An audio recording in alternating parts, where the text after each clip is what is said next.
Mother and full-time carer Diane Moody is taking her son to court. In her latest bid to seek better pay from the Ministry of Health, 51-year-old Shane Chamberlain, who has the mental age of a toddler, requires care around the clock. His mother Diane has provided that care and also fought to be paid more than the minimum wage for just 21 hours a week. Diane has told this program in the past and again today that she works almost 10 times that amount a week. She says she was ecstatic back in February when the Court of Appeal ordered the Health Ministry to reassess her case. The ministry came back and offered 37 hours a week, but Diane wants 40 and is fighting not just for herself but for all the other carers that also struggle with the paperwork and the bureaucracy. The Court of Appeal back in February heavily criticised the assessment process, but Diane says nothing has changed since then. Now Diane has turned to a different court, the Employment Court, to argue that Shane is just not capable of being an employer. She says it's the Ministry of Health that should be her boss. The Ministry of Health has used that very point to decline our requests for comment this evening, saying the matter is now before the courts. Now, we did something a little bit different tonight. I've just started at Checkpoint, so I've had recent job interview experience, and I went along to Diane's and Shane's home today to submit my application.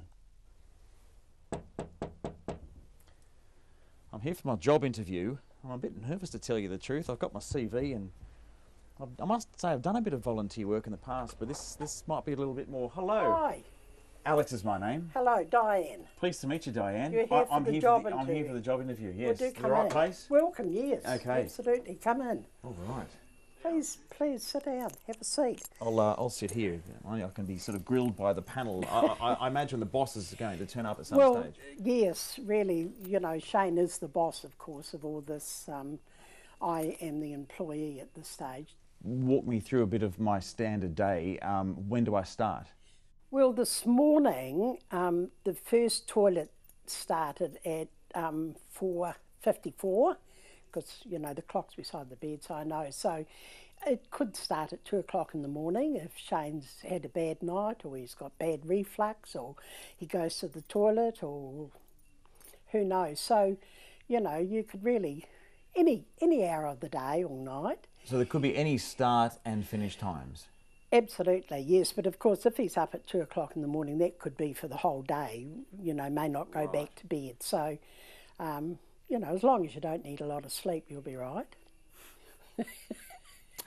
Okay, so they're the work hours. What about any time off? I mean, is it your tough boss?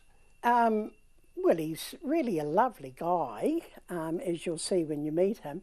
Time off, well, no, there's not really any time off. The only time off I get is 4 hours a week if I have to go and do shopping or I've got appointments, and Shane then just goes down to the local rest home because there's nowhere else for him to go. So other than that, no, you're on duty. Right. So with all of this, you've told me about some conditions, some pretty extreme work hours. I imagine the pay's pretty good then. Oh, the pay's wonderful, absolutely wonderful. That's minimum wage, but you only get paid for 17 hours a week. That's all you're going to get paid. You're not going to get paid 40 hours a week or 160 hours, what it involves, 24/7. 17 hours at minimum wage. So that's pretty good job so far, eh? Yeah, I'm not sure. You just do everything. I mean, you know, I have to shower Shane and dress Shane and shave Shane and take him to the toilet? Take him to the toilet and wipe his bottom and make sure that he suffers really badly with sinus. You've got to make sure that you clean his nose out every morning. And I think I'm going to have to meet him. Well, yes, I'll go and get him, shall I? He's in there actually just playing with the marbles at the moment, because that's another thing, of course. You know, if he loses one of his marbles under his bed, then you're responsible for finding that particular marble. Could take you a while, but you'll find it. And you have to make sure that, you know, we have Rapunzel on a tape that plays over and over and over. So you're going to make sure that Rapunzel's always on hand. But I'll go and get Shane. Okay, maybe we should go and see him in his room. Yes, come and meet him. Come and meet Shane in his room with his elephants in his mouth. Shane? Hello, Shane. My name's Alex. Pleased to meet you. This is Shane. Look at me. Alex wants to ask you some questions about employing her. No. Hey, listen.